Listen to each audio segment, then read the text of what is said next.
We just got a ton of brand new cards from Caverns of Ixalan today, and in this video I'm going to cover all the commander specific cards that were previewed today. This includes the set booster exclusive cards and the Universes Beyond Jurassic Park cards. But before we begin, two quick reminders. First, if you want to find all these previews, you can head on over to mtgpreviews.com and you can check out Seth's video on the main channel where he covers all these standard legal cards. And number two, if you want to pre-order Caverns of Ixalan or any other Magic the Gathering products, you can head on over to our sponsor, cardkingdom.com/mtggoldfish. Alright, we begin with the set booster exclusive cards with a legendary commander, which is Xavier Sal, Infested Captain. This is a Sultai legendary 3/3 human fungus pirate, which is cool.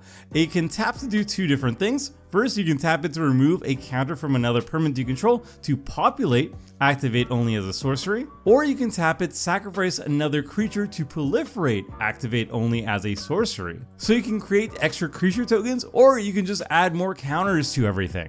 So Xavier is pretty open-ended on how you build it, but the way that I'm most interested in it is just going for saprolings. Xavier works with the spore counters of old janky saprolings like Utopia Mycon, either adding additional spore counters by sacrificing saproling creature tokens, or removing counters to populate and make more saproling tokens that way. You can also take Xavier a bunch of different ways. You can go for energy, you can go for any sort of counters, you can populate large tokens like using cards like the Skullspore Nexus to make huge creature tokens and then populate them.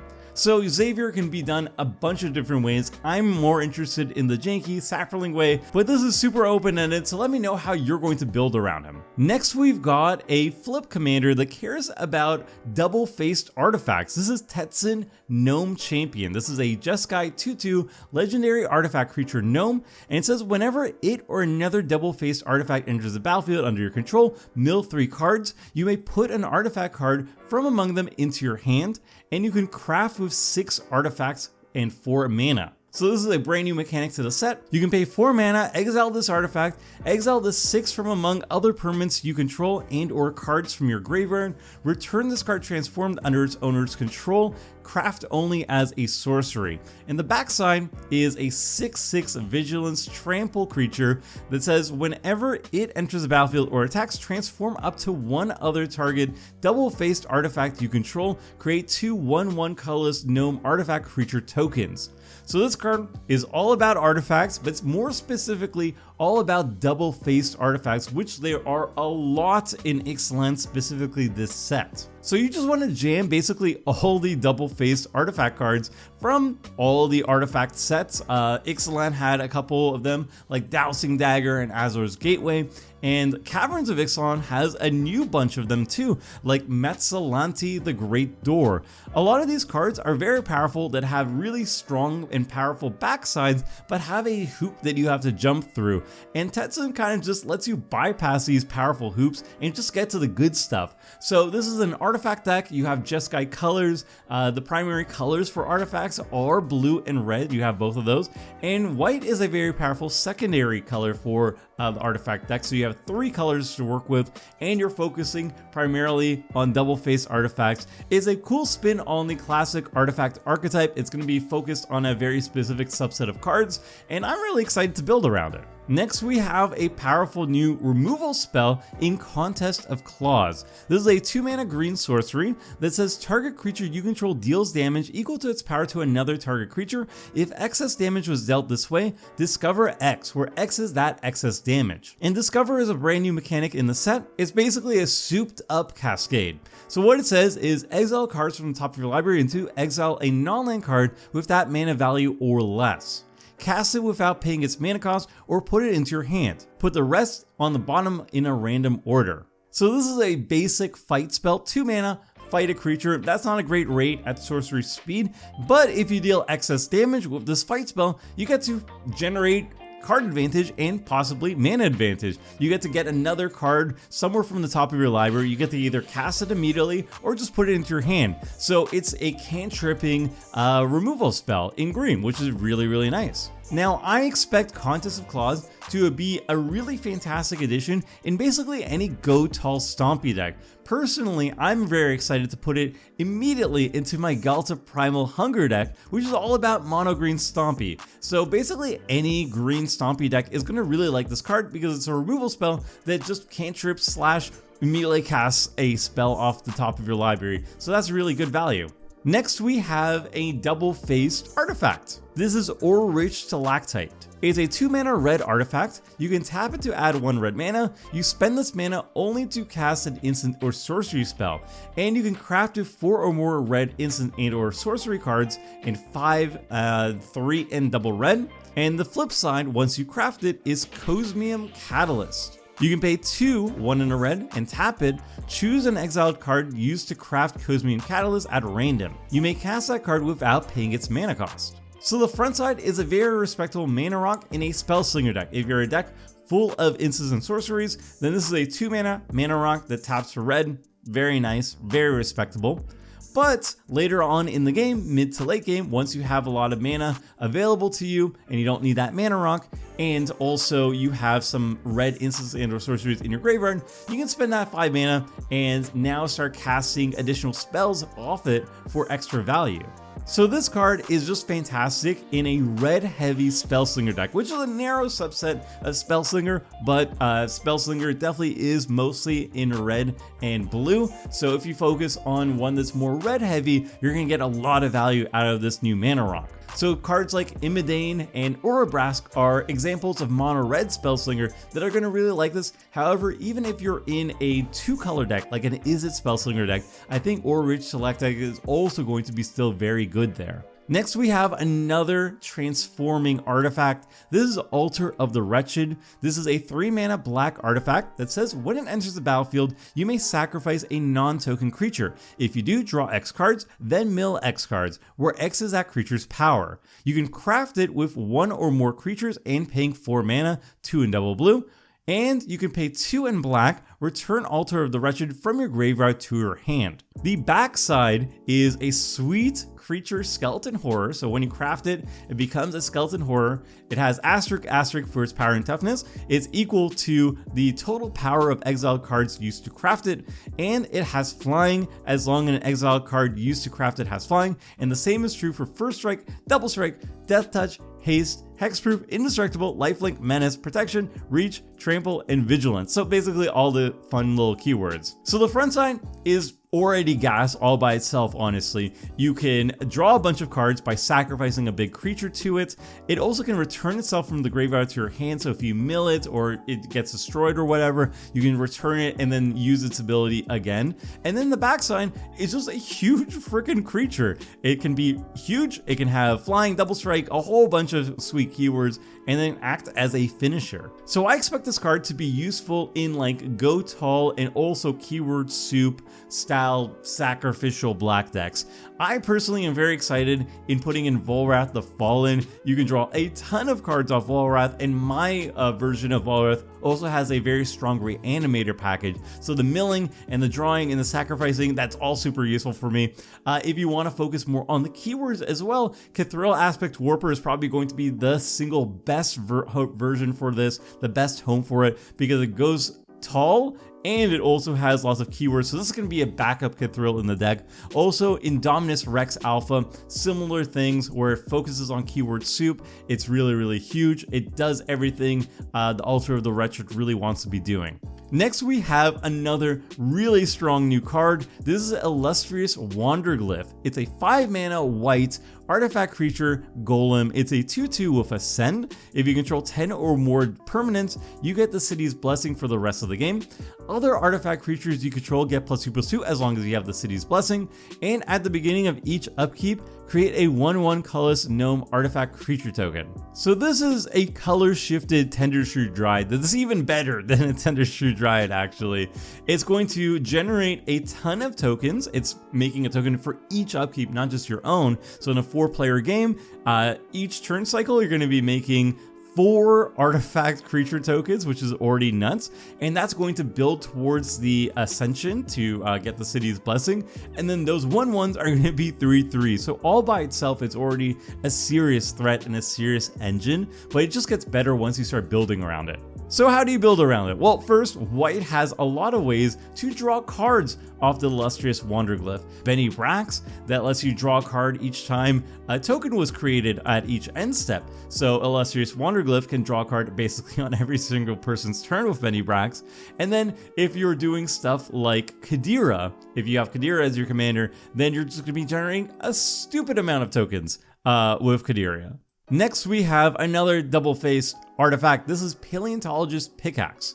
This is a 2-mana colorless artifact equipment. It says whenever equipped creature attacks, draw a card, then discard a card. And you can equip 1, and you can craft with 1 or more creatures and paying 5 mana. And once you craft it, the backside is Dinosaur Headdress. It's an artifact equipment, and when it enters the battlefield, you attach it to target creature you control, and as it becomes attached to a creature, choose an exiled creature card used to craft Dinosaur Headdress, and equipped creature is a copy of the last chosen card, and it also has equip 2.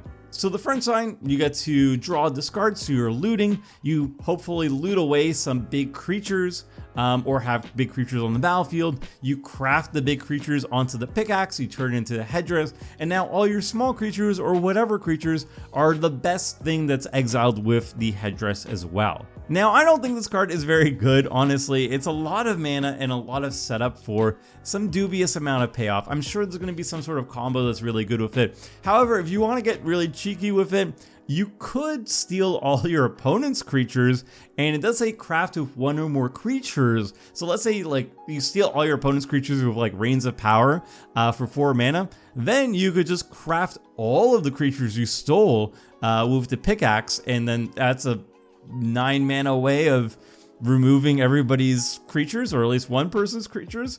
Not worth it, but cute. And then the last set booster exclusive card that we got today is Eye of Osier Tuck. This is a 3 mana colorless artifact.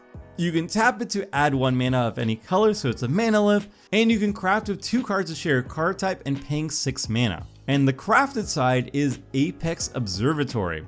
It's an artifact that enters the battlefield tapped. As it enters, choose a card type shared among 2 exiled cards used to craft it, and you can tap it. The next spell you cast this turn of the chosen type can be cast without paying its mana cost. So the front side is just a mana lift. It's not very impressive. However, if you have 6 mana, you can turn it into a much more impressive mana lift that allows you to just like cast spells for free. So it's a super ramp card. So it starts off as a bad ramp card, but then when you invest 6 more mana into it, it becomes a good ramp card. Does that make that a good mana lift? Not really, but it can be really fun if you have ways of untapping it very often. So if you have something like Teferi Temple or Archmage or anything that allows you to untap the backside very often, then it can generate a ton of mana advantage and can be very much worth it. But the key here is that you really need to have ways to untap it reliably to really get the maximum value out of it. Otherwise, it's a mana lift that just costs too much mana. So those were all these set booster exclusive cards. Now we're moving on to Jurassic Park, which is the Universes Beyond cards. These are going to be not standard legal, but they're going to be fun in Commander. So we're going to start with a partner pairing that can be your commander. This is Blue Loyal Raptor and Owen Grady Raptor Trainer. Together, this is a teamer commander. So Blue is a legendary creature dinosaur. It has partner with Owen Grady.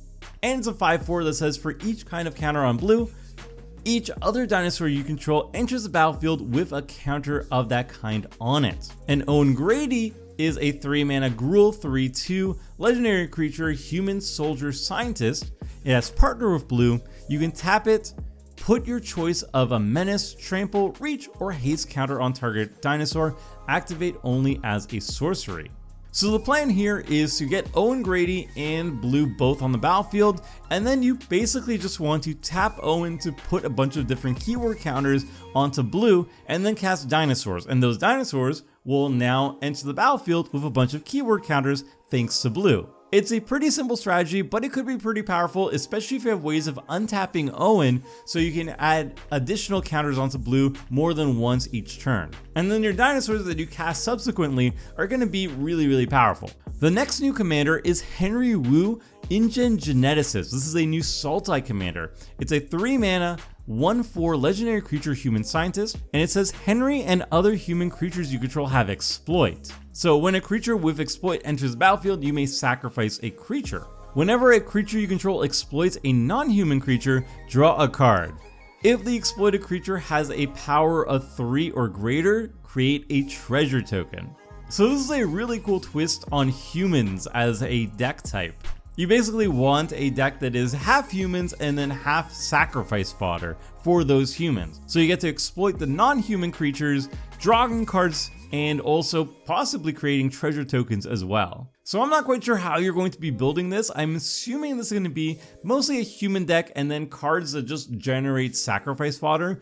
If you can make more powerful creatures to make treasures as well, that's going to be all the better. And maybe it even sets up some really cool combo potential too, now that I think about it. So let me know what you think you're going to be building with Henry. I think this card is actually really powerful, probably has some sweet combos to it, and probably has some cool, unique human aristocrat shells to it too. Next up, we have Hunting Velociraptor. This is a 3 mana red 3/2 creature dinosaur with first strike, and it has dinosaur spells you cast have prowl 3 mana, 2 and a red. You may cast a spell for its power cost if you dealt combat damage to a player this turn with a creature with any of its creature types. So this is just a slam dunk staple in a dinosaur deck. Basically, dinosaurs are often more mana than just 3. Gishath, for example, is like 7, I believe.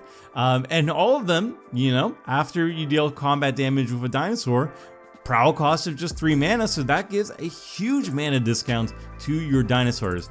Now that said, it doesn't work very well with haste, for example, because you have to cast those dinosaurs after combat, after dealing combat damage to it, but nonetheless, it's going to be a huge mana discount for your more expensive dinosaur spells, so this is going to be really fun. Next, we have Grim Gigantosaurus, and this is a whopping 7 mana Golgari 10/10 creature dinosaur, and it has a monstrosity cost of 12 mana, 10 and a black and a green for monstrosity 10, but this ability costs 1 less to activate for each creature with power 4 or greater your opponent's control. So you can monstrosity it for 10 and becomes a 20/20. And when the Grim Gigantosaurus becomes monstrous, destroy all artifacts and creatures other than it. So this is a massive creature. It's a massive creature that's going to destroy the rest of the table if it ever becomes a monstrosity. However, it does cost 7 mana, it doesn't have any form of evasion, and the monstrosity ability, while very powerful, does require a very specific setup. You need to have not just a board of creatures on the opposite end, but they also have to be pretty darn big. So I don't know, this card seems like it could be absolutely amazing, very flashy in the right circumstances. However, it's just very unlikely for all those stars to align, honestly. Next, we have Savage Order. This is a 4 mana green sorcery. It says, as an additional cost to cast a spell, sacrifice a creature with power 4 or greater, search your library for a dinosaur creature card, put it onto the battlefield, then shuffle. It gains indestructible until your next turn. So this is basically natural order, but just for dinosaurs. And you have to sacrifice a creature power 4 or greater, not just like any green creature. It's obviously a lot weaker, but in a dinosaur deck, this is still going to be absolute gas, because dinosaurs can be very expensive, and the most powerful, most high impact cards that are dinosaurs often are like 8 or so mana, like the new Itali, for example, is going to be a great candidate to search out with Savage Order. So this card, super fun, super powerful, honestly, and even though it's way weaker than Natural Order, it's still going to be a very powerful card. Next, we have Spitting Dilophosaurus. Yeah, I'm just going to keep it like that.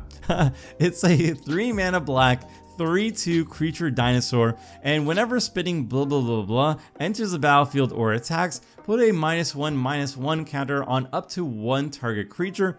Creatures your opponents control with -1/-1 counters on them cannot block. So this is a cute little card that I feel will go very well in a -1/-1 style deck. So like Hapatra or Yawgmoth even. It allows you to just put -1/-1 counters on opposing creatures, not having to kill them, because even if they're not dead, they still can't block, so you can get around any potential blockers. It's quite fun. It gets obviously much better if you can proliferate. So yeah, it's a cute card. Not super powerful, I don't think, but it is super cool. And then the final new card that was previewed today was Cresting Mosasaurus. This is an 8-mana blue 4/8 creature dinosaur, but it can cost a lot less mana if you emerge it. It has an emerge cost of 7 mana, 6 in a blue. You may cast this spell by sacrificing a creature and paying the emerge cost reduced by that creature's mana value. And when it enters the battlefield, if you cast it, return each non-dinosaur creature to its owner's hand. Now this card is super good in a dinosaur deck. Being able to just board wipe everything but your creatures, but your own board state, it's just an incredibly powerful. Asymmetrical board wipes are some of the most powerful cards in the game of Commander in my opinion, and this is just a great one for dinosaurs. The only downside is it's blue, so that means if you're Naya colors, if you're a Gishath lover, you can't run Cresting Mosasaurus, I'm so sorry. But if you are branching out into blue dinosaur decks, then this is a really great card to jam into that deck. And that's all the preview cards that I have for today from Caverns of Ixalan. If you want to see all these standard cards from Caverns of Ixalan today, then check out Seth's video. I have a link to it in the video description and at the top of the comment section. And if you want to see all the Caverns of Ixalan cards as they're being previewed, just the entire set as it's being previewed, head on over to mtgpreviews.com. We have all the cards there as well. That's all I got for now. Tomorrow we have all 4 of the Commander Precon decks being revealed all at once. Super fun for me. I'm going to be covering all of them all that day. So check back tomorrow for all 4 Commander Precons. I'm going to be super tired after it. I'm feeling tired already. But yeah, like and subscribe, and don't miss that. Come back tomorrow for that. And until next time, friends. See ya.